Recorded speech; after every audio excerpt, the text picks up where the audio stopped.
హరిరాఘవ గారు, బీటెక్లో స్టూడెంట్స్ని కానీ మనం ఎక్కువగా అబ్జర్వ్ చేస్తూ చూస్తూ ఉంటే వాళ్ళ సబ్జెక్టులు అంటే బ్యాక్లాగ్స్ ఎక్కువ ఉంటాయి. సో దానికి రీజన్ ఏమై ఉంటుంది అంటారు? ఎక్కువగా అంటే వాళ్ళ మైండ్ సెట్ అంతా చేంజ్ అవుతూ ఉంటుంది. సో ఎక్కువగా రీజన్ ఏమై ఉంటుంది అసలు వాటికి? ఇక మనం ఈ మధ్య ఎక్కువగా వస్తున్నటువంటి సమస్య, చాలామంది 10th వరకు చక్కగా చదివి ఆ తర్వాత ఇంటర్మీడియట్ కూడా మంచి మంచి స్కోర్ చేసి చక్కగా మంచి కాలేజ్లో టాప్ కాలేజ్లో సీట్లు తెచ్చుకొని జాయిన్ అవుతూ ఉంటారు, బీటెక్లో జాయిన్ అవుతారు, అలాగే ఐఐటీల్లో జాయిన్ అవుతూ ఉంటారు.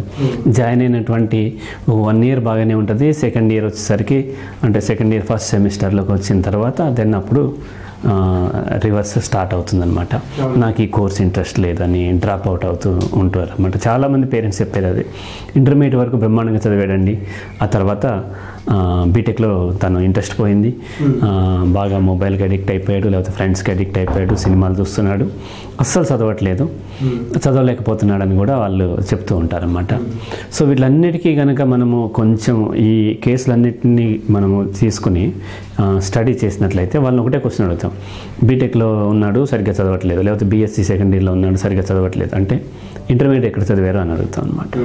అంటే ఏ ప్యాటర్న్లో చదివారంటే, సో మనకి ఏవైతే కార్పొరేట్ కాలేజెస్ ఏవైతే ఉన్నాయో, ఈ మనకి ఈ 2 states ఏదైతే లీడ్ చేస్తున్నాయో ఆ కాలేజెస్ ఏవైతే ఉన్నాయో అవి ఓన్లీ మెమరీ బేస్డ్ మీద వాళ్ళకి బాగా రుద్ది ఎగ్జామ్స్కి వెళ్ళి అక్కడికి వచ్చి డెలివరీ చేసి మార్క్స్ తెచ్చుకునే సిస్టమ్ ఉంది. ఇక్కడ మనం గమనించినట్లయితే 8th క్లాస్లో స్టార్ట్ అవుతుంది అన్నమాట. ఈ కాలేజెస్ అని ఏం చేస్తాం, స్కూల్స్, కాన్సెప్ట్ స్కూల్స్ అని లేకపోతే టెక్నో స్కూల్స్ అని 8th క్లాస్లో ఐఐటి కోసం అని వాళ్ళని జాయిన్ చేయించుకొని ఐఐటి ట్రైనింగ్ ఇస్తూ ఉంటారు. తర్వాత స్టేట్ సిలబస్ వేరే ఉంటుంది.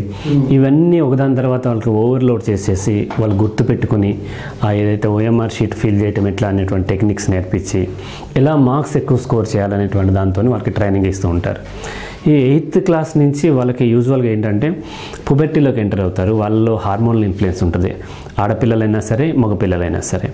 సో ఈ హార్మోనల్ ఇన్ఫ్లుయెన్స్ ఎప్పుడైతే వీళ్ళకి స్టార్ట్ అయిందో అక్కడి నుంచి ఏమవుతుందంటే వాళ్ళలో విపరీతమైనటువంటి మెటబాలిజం జరగడంతో ఎక్కువ ఎనర్జీ రిలీజ్ అవుతుంటుంది. ఈ ఎనర్జీ అంతా కూడా కన్జ్యూమ్ అవ్వాల్సి ఉంటుంది. ఇలా కన్జ్యూమ్ అవ్వకుండా వాళ్ళకి morning 9 o'clock 8 o'clock classes start చేసి ఈవినింగ్ 8 దాకా వాళ్ళకి స్టడీ అవర్స్ అని అది ఇదన్నీ వాళ్ళకి చెప్తారు.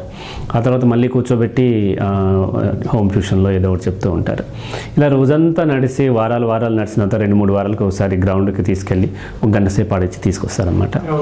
సో ఇలా చేస్తున్నప్పుడు ఏమైందంటే ఈ ఏజ్లో ఎక్కువ ఎనర్జీ ఉండటము, ఈ ఎనర్జీ కన్జ్యూమ్ కాకపోవటం వల్ల ఇది ఏమైందంటే వాళ్ళని డిస్టర్బ్ చేస్తూ ఉంటుంది. సో వాళ్ళు అగ్రెసివ్నెస్ పెంచుతూ ఉంటుంది అండ్ వాళ్ళు విపరీతంగా బిహేవ్ చేస్తూ ఉంటారన్నమాట. ఈ 8th క్లాస్ తర్వాత 9th 10th అయిన తర్వాత మళ్ళీ ఇంటర్మీడియట్లో ఇక ఫుల్గా ముందు 10th అయిపోయిన వెంటనే స్టార్ట్ చేసేసి డిసెంబర్ కల్లా అన్ని సిలబస్ కంప్లీట్ చేసేయటం, మళ్ళీ డిసెంబర్లో అయిపోయిన తర్వాత మళ్ళీ వెంటనే జనవరి ఈ సమ్మర్లో కూడా క్లాసెస్ స్టార్ట్ చేసేసి up to EAMCET and IIT entrance అయిపోయేదాకా ఏ మాత్రం రెస్ట్ లేకుండా, రెస్ట్ అంటే మైండ్కి రెస్ట్ లేకుండా వాళ్ళకి ట్రైనింగ్ ఇచ్చి గుర్తుపెట్టుకుని రాపిస్తూ ఉంటారు. ఇక్కడ మార్క్స్ అయితే వస్తాయి కానీ వాళ్ళు ఏమైందంటే పర్సనాలిటీ డెవలప్ కాదు. సో వీళ్ళకి కావాల్సింది ఏంటంటే యాక్చువల్గా 8th నుంచి మొదలుపెట్టి అప్ టు అంటే 13-14 years మొదలుపెట్టి 20 years వరకు అకాడమిక్స్ తగ్గించి ఫిజికల్ యాక్టివిటీ పెంచాల్సి ఉంటుంది. ఎందుకంటే వాళ్ళల్లో చాలా హార్మోన్స్ ఉంటాయి అన్నమాట. సో హార్మోన్లకి ఆ ఇన్ఫ్లుయెన్స్ వల్ల వచ్చినటువంటి ఎనర్జీ వాళ్ళకి కన్జ్యూమ్ అవ్వకుండా ఉన్నట్లయితే వీళ్ళ బిహేవియర్ కొద్ది విపరీతాలకు దారితీసే అవకాశం ఉంటుంది. అందుకని వెస్ట్రన్ కంట్రీస్లో ఏం చేస్తారంటే ఈ టీనేజ్కి వచ్చిన తర్వాత వాళ్ళకి ఇండిపెండెన్సీ డెవలప్ అయ్యేలాగా చేస్తారు. ఒకటి అకాడమిక్స్కి ఎంత ఇంపార్టెంటో స్పోర్ట్స్కి ఈక్వల్ ఇంపార్టెన్స్ ఇస్తారు. అలాగే వచ్చేసి పార్ట్ టైం జాబ్ కూడా చేయించుకుంటుంటారు. దాంతో వాళ్ళకి రెస్పాన్సిబిలిటీ పెరుగుతుంది అండ్ వాళ్ళకి ఫిజికల్ ఎనర్జీ కూడా కన్జ్యూమ్ అవుతుంది. దాంతో వాళ్ళు స్టేబుల్గా ఉండగలుగుతారు. అవసరమైతే వాళ్ళకి కావాల్సినటువంటి డేటింగ్లు అవన్నీ కూడా చేస్తూ ఉంటారు. ఇక్కడ అలా కాదు, కంప్లీట్గా కూర్చోబెట్టి చదివించడం వల్ల ఒకటి వాళ్ళకి ఫిజికల్ ఎనర్జీ కన్జ్యూమ్ కాదు, రెండోది ఏమంటే రెస్పాన్సిబిలిటీ కూడా తెలియదు. పేరెంట్స్ చదివిస్తున్నారు, నేను చదువుకుంటున్నాను అంతే. అలా ఇంటర్ వరకు చదువుతారు. బ్రహ్మాండమైనటువంటి ఈ ప్యాటర్న్లో మార్క్స్ వస్తాయి తప్ప సబ్జెక్ట్ ఉండదు. ఇంటర్ వరకు ఏదో ఒక్కొక్క బుక్ తీసుకున్నట్టే 250 pages ఎన్నో ఒక 10 chapters 15 chapters ఉంటాయి, అంతకంటే ఎక్కువ కాన్సెప్ట్స్ ఉండవు. ఆ తర్వాత బీటెక్కి వెళ్ళేసరికి ఇదే సేమ్ ప్యాటర్న్ అక్కడ కంటిన్యూ చేయాలని ట్రై చేస్తుంటారు, మొదలు పెడతారు. చూసేసరికి అక్కడ పెద్ద పెద్ద బుక్స్, అది కాన్సెప్చువల్ ఎడ్యుకేషన్, నాట్ ఈ మెమరీ జ్ఞాపక శక్తితో గుర్తుపెట్టుకుని చేసేది కాదనమాట. సో ఈ కాన్సెప్చువల్ ఎడ్యుకేషన్ వచ్చేసరికి సేమ్ అదే ప్యాటర్న్ కంటిన్యూ చేసేసరికి చేయలేకపోతారు. మనం ఒక 10 ఎక్కాలు ఏవైతే గుర్తుపెట్టుకోగలుగుతాం, కానీ ఒక 150 ఎక్కాలు గుర్తుపెట్టుకుని రోజు అప్పచెప్పు అంటే అది ఎవరి వల్ల కాదు. సో కానీ ఈ ప్యాటర్న్లో అలవాటు పడిపోయి అక్కడికి వెళ్ళిన తర్వాత కూడా వాటిని గుర్తుపెట్టుకోవాలి, చదవాలి, నోట్స్ రాసుకుని మళ్ళీ చదవాలి, స్టడీ అవర్స్ ఈ విధంగా కంటిన్యూ చేయడం వల్ల అది కాలేక వీళ్ళు కొంత డిసప్పాయింట్ అవుతారు. 1 సో అక్కడ ఫస్ట్ సెమిస్టర్ మొత్తం అయిపోద్ది. బ్యాక్లాగ్స్ మొత్తం ఒక 6-7 సబ్జెక్టులో 4-5 మిగిలిపోతాయి. ఆ తర్వాత ఇంతవరకు వాళ్ళని కట్టేసి కూర్చోబెట్టడం వల్ల ఇప్పుడు ఒక్కసారిగా వాళ్ళకి ఎనర్జీని కన్జ్యూమ్ చేసుకునే అవకాశం రావడంతో స్పోర్ట్స్లోను వాటిలోను బయట తిరగటము, ఫ్రెండ్స్ ఇవన్నీ మొదలు పెడతారు. అది రెండోది. మూడోది ఏంటంటే ఇప్పటిదాకా వాళ్ళకి స్క్రీన్ టైం చాలా తక్కువ ఇస్తారు.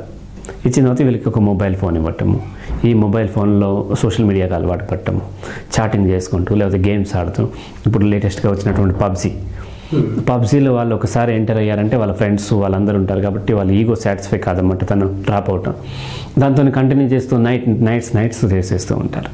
సో ఇలా వాళ్ళకి ఏమో నైట్ అంతా వాళ్ళు పబ్జీ ఆడి లేకపోతే వాట్సాప్లోను, ఫేస్బుక్లోను, ఇన్స్టాగ్రామ్లోను యాక్టివ్గా ఉండి మార్నింగ్ లేగాలంటే కష్టమవుతుంది. సో ఇంటర్మీడియట్లో ఉన్నప్పుడు మార్నింగ్ లేకపోతే అమ్మో నాన్న లేపి మరీ పంపిస్తారు. ఇక్కడ అలా కాదు, ఎవరు చెప్పేవాళ్ళు లేకపోయేసరికి వాళ్ళు మార్నింగ్ లేగారు. ఈరోజు ఒక్కరోజే కదా కాలేజీ బంక్ కొడదాం అనుకుంటారు. ఇలా బంక్ కొట్టడం అలవాటైన తర్వాత రోజులు అటెండెన్స్ కూడా తగ్గిపోతుంది. అదొక ఫ్యాక్టర్. ఇలా తగ్గిపోవటం వల్ల ఆ సబ్జెక్ట్ అర్థం కాదు, నెక్స్ట్ అక్కడ కూడా ప్రాబ్లం అవుతుంది.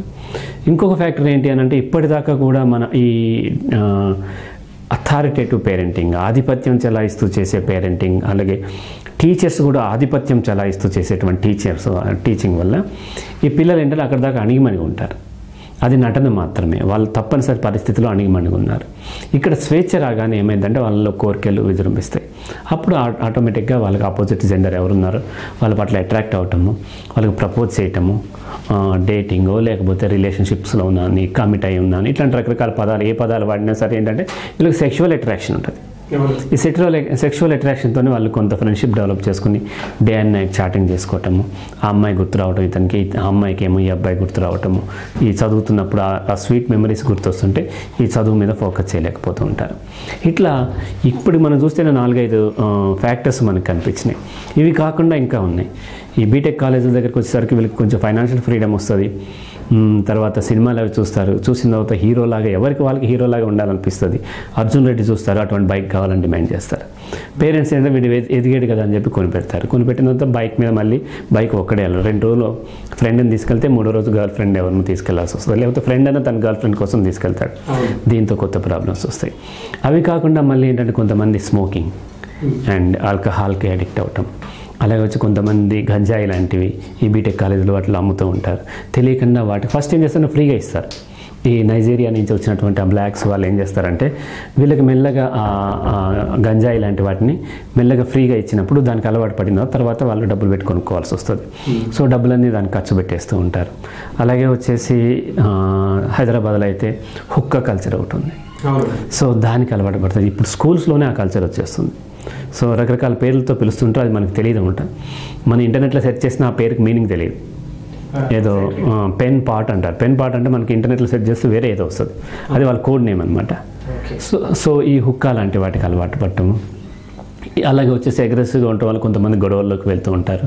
అలాగే కొంతమంది విలేజ్ నుంచి మంచి క్లవర్ స్టూడెంట్ విలేజ్ నుంచి రావటము ఒకసారి సిటీలోకి వచ్చేసరికి ఈ కల్చర్ ఆ కల్చర్ అడ్జస్ట్ కాలేక తన ఒంటరితనం ఫీల్ అయ్యి ఇటువంటి డిప్రెషన్లోకి వెళ్ళటం, ఇట్లా 5-6 దాదాపుగా 7-8 ఫ్యాక్టర్స్ వీళ్ళని బలంగా ఇన్ఫ్లుయెన్స్ చేస్తాయి. వీటిని తట్టుకుని నిలబడి ముందుకు వెళ్ళిన వాళ్ళు మాత్రమే బీటెక్ని ఫినిష్ చేయగలుగుతున్నారు. వీటిని అర్థం చేసుకోకుండా పేరెంట్స్ ఏమో ప్రెషర్ చేస్తూ, ఫ్యాకల్టీస్ ప్రెషర్ చేస్తూ, సొసైటీ ప్రెషర్, నువ్వు బీటెక్ అయిపోవాలి, కొట్టాలి, నెక్స్ట్ ఎంఎస్సీ వెళ్ళిపోవాలి, అమెరికా వెళ్ళిపోవాలి, ఐఏఎల్ టెస్ట్ రావాలి, ఇదే టార్గెట్తో ఉన్నప్పుడు ఏమవుతుందంటే వీళ్ళు ఎక్కువ స్ట్రెస్కి లోనవుతారు. లోనయ్యి ఒకరోజు రేపు చేద్దాం అనుకుని first semester, second semester 1 year అయిపోద్ది. థర్డ్ సెమిస్టర్ వచ్చేసరికి మొత్తం ఒక్కసారిగా బ్యాక్లాగ్స్ ఇన్ని కనిపిస్తారు, భయపడతారు. అప్పుడు సడన్గా తనకి రియలైజ్ అవుతాడు, ఈ కోర్సు నాకు సూటబుల్ కాదంటాడు. ఈ కోర్సు కాదు, నేను ఇంకెక్కడో ఏదో నేవీ చేస్తాను, ఇంకెక్కడో ఏదో మల్టీమీడియా చేస్తాను, ఎయిర్ ఫోర్స్లోకి వెళ్తాను, లేకపోతే నేను ఓన్గా బిజినెస్ చేస్తాను, ఎంటర్ప్రీనియర్ అవుతాను, ఇట్లాంటి రకరకాలన్నీ మొదలు పెడతారు. నిజంగా వాటిలో కూడా వీళ్ళకి సీరియస్గా ఉండదు. వీళ్ళకి ఏంటంటే ఈ బీటెక్లో ఉండేటువంటి వీటిని అధిగమించలేక ఇటువంటి అన్నీ కూడా చెప్తూ ఉంటారనమాట. అటువంటి టైంలో వాళ్ళు పేరెంట్స్ దగ్గరికి వచ్చిన తర్వాత ఇక పేరెంట్స్ అప్పుడు ఒక్కసారిగా డిఫెన్స్లో పడిపోయి కొంతమంది కొట్టడం, ఆ వయసులో కూడా కొడుతూ ఉంటారు, కొంతమంది దబాయించటము, ఇటువంటి అన్నీ చేస్తున్నారు. ఆడపిల్లలు అయితే ఈ అమ్మాయి ఏదో లవ్లో పడిందేమో అనేటువంటి ఒక నెగిటివ్ దాంతో అనుమానించడం ఇవి మొదలు పెడుతుంటారు. ఇవేమి కాదు, ఇన్ని రకాలైనటువంటి ఫ్యాక్టర్స్ ఉన్నాయన్నమాట. అయితే వీటిని అధిగమించడం ఎట్లా అన్నప్పుడు డెఫినెట్గా వాళ్ళు వెంటనే ఒక ప్రొఫెషనల్ హెల్ప్ తీసుకోవాల్సి ఉంటుంది. మనం బెదిరించి చెప్పి ఎన్ని నీతులు చెప్పినా వాళ్ళకి అర్థం కావు. వాళ్ళకి తెలుసు ప్రతి స్టూడెంట్ కూడా తను బాగా చదువుకొని నెంబర్ 1 అయ్యి మంచి జాబ్ కొట్టాలనే కోరిక ఉంటుంది, కానీ చేయలేకపోతూ ఉంటారు. సో వీళ్ళు ఎంత చెప్పినా ఈ తండ్రి ఏదో ఎక్కడో ఇంటరో ఎక్కడో తప్పినోడు బీటెక్ ఎట్లా చదవాలో చెప్తూ ఉంటాడు. అలాగే మేనమామ ఏదో ఉంటాడు, తను ఏదో చిన్న పని చేస్తూ ఉంటాడు, బీటెక్ ఎట్లా చదవాలో చెప్తూ ఉంటాడు. సో అది వాళ్ళు వినకపోగా ఇంకా రెబల్గా తయారవుతారు. సో అందుకని వీళ్ళని అర్థం చేసుకుని వీళ్ళకి ఏమేమి హ్యాబిట్స్ అలవాటైనాయి, ఫ్రెండ్ సర్కిల్ ఎలా ఉంది, నెక్స్ట్ వచ్చేసి వీళ్ళల్లో బాడీలో వచ్చేటువంటి చేంజెస్ ఏంటి, వాటిని తట్టుకుంటున్నారా లేదా, బుల్లెట్లు ఇవన్నీ ఇచ్చామా, దాంతో వాళ్ళు ఏం చేస్తారు ఏంటి. ఒక 2 కిలోమీటర్ల దూరంలో ఉన్నటువంటి కాలేజ్కి వెళ్ళడానికి ఓన్ వెహికల్ కొనిచ్చామంటే అక్కడే మనం పాడు చేస్తున్నాం. సో ఇతను ప్రెస్టేజ్గా తీసుకుంటున్నాడా, అలాగే లవ్ని ఎలా తీసుకుంటున్నాడు, లవ్కి హార్ట్గా తీసుకుంటున్నాడా, అమ్మాయి ఎట్లా హార్ట్గా తీసుకుంటుంది, ఒకవేళ సెక్షువల్ డిజైర్స్ ఉంటే వాటిని ఎట్లా సాటిస్ఫై చేసుకోవాలి, ఆల్టర్నేట్స్ ఏంటి, వీటి గురించి అవగాహన, ఈ ఫ్యాక్టర్స్ అన్నిటిని విశ్లేషించి, అంటే అందరికీ ఒకటే టిప్ అడుగుతారు, మా అబ్బాయి బీటెక్ వెళ్ళట్లేదు, సరిగ్గా చదవట్లేదు, టిప్ చెప్పండి అంటారు. సో సైకాలజీలో అలా ఉండదు. Every individual is unique. అతని biological and psychological and social factors are different. So ప్రతి ఇండివిజువల్తోనూ మాట్లాడాల్సి ఉంటుంది. అవి ఫ్యాక్టర్స్ ఏంటనేది ఐడెంటిఫై చేయాలి. వాటిని ఆల్టర్ చేయడం ద్వారా, వాటికి ఇంకో వేరే మనం ఎన్వైరన్మెంట్ కల్పించడం ద్వారా వాళ్ళని మోటివేట్ చేసి మళ్ళీ దాంట్లోకి చేయొచ్చు. లేదు ఒకవేళ ఎవరికైనా ఇబ్బంది కలిగి అది చేయలేకపోతున్నారు అన్నప్పుడు వేరే కోర్స్ కూడా చేయొచ్చు. అయితే వేరే కోర్స్ చేసేటప్పుడు కూడా ఎంత సీరియస్గా ఉన్నారని మనం చిన్న టెస్ట్ చేసుకోవాలి. ఇప్పుడు దాన్ని వెంటనే డ్రాప్ చేయకుండా ఇతనికి ఏదో 1 మంత్ టాస్క్ ఏదన్నా ఇచ్చి ఇది బాగా నువ్వు చేయగలుగుతున్నావు అన్నప్పుడు అప్పుడు దాన్ని ఓకే, ఇప్పుడు దాకా ఫీజులు పోతే పోయి నువ్వు ఈ కోర్స్ చేద్దు కానీ వేరే దాంట్లో జాయిన్ చేయొచ్చు అనమాట. అట్లా కాకుండా ఈ కోర్స్ కాదని వేరే కోర్స్ చేయగానే ఆ కోర్సులో కూడా మళ్ళీ 1 ఇయర్ అవగానే అంతే చేస్తాడు. అలా కాకుండా అతని సీరియస్నెస్ ఎంత ఉన్నదనేది మనం మెజర్ చేసుకోవాల్సి ఉంటుంది. అటువంటి మెజర్ చేసుకున్న అవసరమైతే ప్రొఫెషనల్ హెల్ప్ తీసుకున్నట్లయితే ఇటువంటి ఇబ్బందుల నుంచి అధిగమించేటువంటి అవకాశం ఉంటుంది.